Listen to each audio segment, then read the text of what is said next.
तो आज हम आपको दिखा रहे हैं कि किस तरीके से अलीगढ़ बना है कैराना। आपको बता दें कि वहां की बावरी मंडी में हालात बदतर हैं, लेकिन प्रशासन सुनने के लिए तैयार नहीं। लीपापोती पर लगातार जिस तरीके से हमेशा राजनीति होती आई है उसी तरह से शुरू हो चुकी है। कहा यह जा रहा है कि बहुत दिनों से यहाँ लोग पलायन कर रहे हैं, लेकिन लोगों का कहना यह है कि आए दिन जातियां बढ़ रही हैं और उसी से मजबूर होकर उन्हें औने पौने दाम पर अपने घरों को बेचकर जाना पड़ रहा है। वहां की तमाम खबरों को, वहां की तमाम सच्चाइयों को रिकॉर्ड करके लाए मेरे सहयोगी गौरव लगातार हमारे साथ अभी जुड़े हुए हैं न्यूज रूम से भी। गौरव, सवाल ये है कि अगर इस तरह की घटना किसी और के साथ हुई होती तो आप अंदाजा लगा सकते हैं कि केजरीवाल भी वहां पहुंचे होते, राहुल गांधी भी वहां पहुंचे होते और सबके सब लोग हो सकता है कि वहां भूख हड़ताल पर भी बैठ गए होते।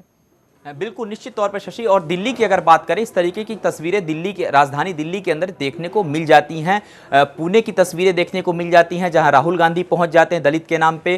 तमाम ऐसे जगह हैं जिसका उदाहरण है। लेकिन अगर हम कैराना की बात करें, कैराना में भी काफ़ी राजनीतिक उठापटक देखने को मिला। तमाम लोगों ने वहाँ पे जाना शुरू कर दिया था। संतों की टीम गई थी, साधु संतों की टीम गई थी कैराना की हकीकत को जानने के लिए। बाद में अभी तक उसकी रिपोर्ट क्या आई ये किसी को पता नहीं है। यही चीज़ अलीगढ़ का है। अलीगढ़ में भी प्रशासन कह रहा है कि वो जांच करवा रहा है, कौन से लोग थे, वो कब से छेड़छाड़ हुआ, क्यों छेड़छाड़ हुआ, इन तमाम सवालों का जवाब प्रशासन खोज रहा है। तो हमारे यहाँ पे सबसे बड़ी समस्या ये है कि जो स्थानीय पुलिस प्रशासन है वो इन बातों को सबसे पहले मैनेज करने में लग जाता है। जैसा कि खुद वहाँ के लोग ये कह रहे थे कि पुलिस उनसे बयान ले रही है कि ये बयान दो, यहाँ पे इस तरीके की चीजें नहीं हो रही थी। तो एक दबाव उनके ऊपर बनाने का प्रयास किया जा रहा है। और मैं ये बता दूं कि अलीगढ़ की जो स्थिति है ये तकरीबन 2-3 सालों से वही स्थिति वहां बावरी मंडी का बना हुआ है। एक तो वहां पे सबसे बड़ी समस्या है कि छोटी छोटी गलियां हैं और गलियों में छोटे छोटे मकान हैं। बहुत ज़्यादा वहां पे भीड़ भाड़ वाला इलाका है। शाम ढलते ही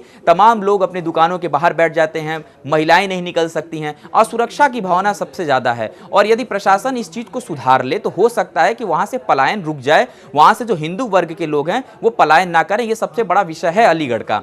दूसरा शशि, अगर बात करें राहुल गांधी की, अरविंद केजरीवाल की, तो आपको याद होगा कि डॉक्टर नारंग की हत्या की गई थी राजधानी दिल्ली के अंदर। तमाम मीडिया के कैमरे वहां पे लगे थे और हमने खुद जाकर के उस पूरी हकीकत को दिखाया था कि दरअसल किस तरीके से ये पूरी हत्या की गई। लेकिन उसके बाद भी अरविंद केजरीवाल वहां परिवार से मिलने नहीं पहुंचे।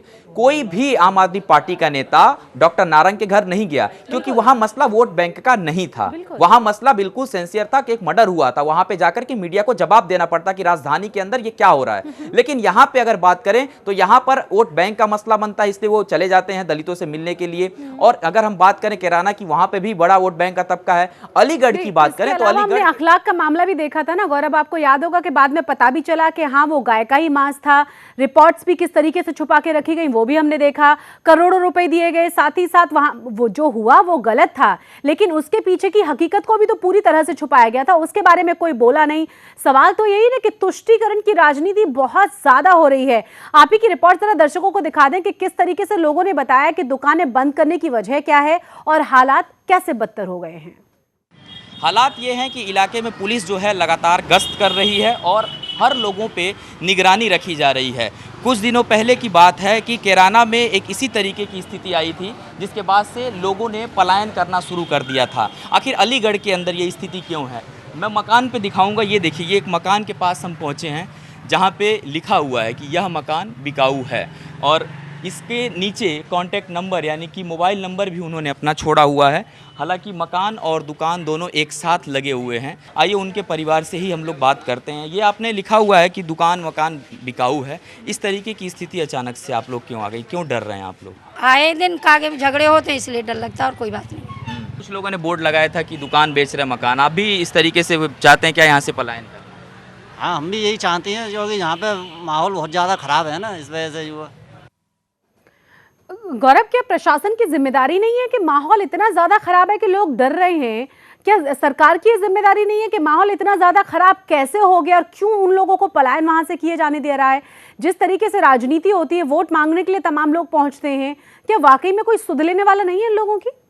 देखिए शशि, अगर प्रशासन की बात करें, वहाँ के स्थानीय प्रशासन से मेरी बातचीत हुई है, उनका ऐसा कहना है कि हाँ, लिस्ट हमें जरूर मिली है कि ये लोग अपने घरों को बेचना चाहते हैं, जो भी सर्किल रेट हो उस हिसाब से प्रशासन बता दे, वो अपने घरों को बेच के चले जाएंगे। प्रशासन के सामने सबसे बड़ी इस वक्त समस्या ये है कि उसके सामने सबसे बड़ा दबाव हो गया है कि अब ये पूरा मुद्दा राष्ट्रीय स्तर पर लोगों को पता चल चुका है कि अलीगढ़ के अंदर कैराना जैसे हालात क्यों बन रहे हैं। तो प्रशासन उस चीज को मैनेज करने में लगा हुआ है। प्रशासनिक अमले की एक टीम है जो आकर के तमाम जो लोग हैं वहां पे, जो हिंदू परिवारों के लोग रह रहे हैं, उनको उन्होंने समझाया कि ये स्थिति जो है वो सुधार लेंगे, पीसीआर गाड़ियां गश्त करेंगी, पुलिस आपकी सेवा में रहेगी। तो अब ये चीज प्रशासन को याद आ रहा है कि इस तरीके से भी हालात को सुधार सकते हैं। लेकिन एक सवाल ये भी है, पुलिस काम करेगी, ये सांत्वना आपको दी गई है, आपको अश्योर किया गया है। जरा आप ही ने जिन लोगों से बात की है उनको फिर से दर्शकों को दिखा दें जो कह रहे हैं कि पुलिस किसी काम की नहीं है। देखिए आप भी। बड़ी संख्या में जो पुलिस के जवान हैं उनकी भी तैनाती कर दी गई है। आप देख सकते हैं कि ये लोग यहाँ पे बैठे हुए हैं, डटे हुए हैं, क्योंकि कभी भी स्थिति जो है वो ऐसी ना हो जाए कि जिसको कंट्रोल करने के लिए आना पड़े दूर से। तो लिहाजा जो पुलिस के जवान हैं वो यहाँ पे हैं। अरे एक चीज़ बताओ, ये इससे पहले भी पुलिस वाले यहाँ पे आके बैठते थे क्या? नहीं, कोई नहीं बैठता यहाँ पे। यहाँ पे बैठ रहे हैं यहाँ पे अभी जब ये यहाँ पे हादसा हुआ जब से बैठने लगे यहाँ। देखिए एक और सच्चाई यहाँ की निकल के आ रही है कि पुलिस प्रशासन भी तब एक्शन लेता है जब कोई रिएक्शन हो जाता है, और अब वही चीज़ यहाँ अलीगढ़ में देखने को मिल रहा है। गौरव, मेरा आखिरी सवाल आपसे है कि क्या हालात सुधरेंगे, उम्मीद कर सकते हैं हम? जो वहाँ की स्थानीय मेयर हैं, अगर उनकी बातचीत करें, शकुंतला भारती जी, उनसे मेरी बातचीत हुई है। उनका ये कहना है कि इसे भले ही मीडिया किसी भी तरीके से रिपोर्ट्स करे, लेकिन जो हालात हैं ग्राउंड जीरो पे, जो हकीकत है, वो इसको अब सुधारने के लिए किसी स्तर पे जाएंगी। वहाँ की मेयर का कहना है। वहाँ के जो सांसद हैं सतीश गौतम, उनका ये कहना है कि अपराधी कितना भी बलवान क्यों ना हो, वो उसको सजा दिलाएंगे। तो अब यहाँ पे बीजेपी कैडर के जो हैं, खास करके अगर बात करें भारतीय जनता पार्टी की, वो तमाम कार्यकर्ता वहाँ पे जमा हुए हैं। विश्व हिंदू परिषद के लोग जा रहे हैं, शिवसेना के लोग जा रहे हैं। रोज वहां पे घरों पे किसी ना किसी के जाने का सिलसिला है। यानी कि अब अलीगढ़ को पीपली लाइव एक तरीके से बना दिया गया, जो कैराना का हाल था और जो दादरी में देखने को मिला। तो अब सवाल यह है कि एक राष्ट्रीय स्तर का मुद्दा यह बन चुका है। पुलिस प्रशासन वाकई इस चीज को गंभीरता से अगर ले तो हालात को सुधारा जा सकता है, क्योंकि हालात अभी बहुत नहीं बिगड़े हैं। बहुत कम ऐसे लोग हैं जिन्होंने मजबूरन पलायन किया है, लेकिन अभी भी 60 परिवारों की जो लिस्ट है, यदि वो लोग पलायन करते हैं तो एक बड़ी आबादी जो हिंदुओं की वहां पे अलीगढ़ के बावरी मंडी में है, वो वाकई में वहां से पलायन कर लेगी, और एक दूसरे को देख करके लोग वहां से जगह बदलने का प्रयास करेंगे, दूसरे जगहों पे जाने का प्रयास करेंगे। शशि, हालात को और ज्यादा बिगड़ने नहीं देंगे। सुदर्शन न्यूज इस रिपोर्ट को बार बार उठाएगा और कोशिश हमारी यही रहेगी कि प्रशासन की आंखें खुलें, और उम्मीद हम ये करते हैं कि जो आश्वासन आपको दिया गया है, चाहे वहां के नेताओं की तरफ से हो या वहां के प्रशासन की तरफ से दिया गया हो, वो वाकई में उस पर काम करें, वाकई में उसमें कोई कदम उठाएं जिससे कि हालात वहां सुधरें। बहुत बहुत शुक्रिया आपका हमारे साथ जुड़ने के लिए और इन तमाम रिपोर्ट्स को हमारे दर्शकों को दिखाने के लिए, कैराना जैसी बाबरी मंडी की सच्चाई तमाम देश के सामने रखने के लिए। इसी के साथ हमारी इस खास पेशकश में बस इतना ही। जय हिंद।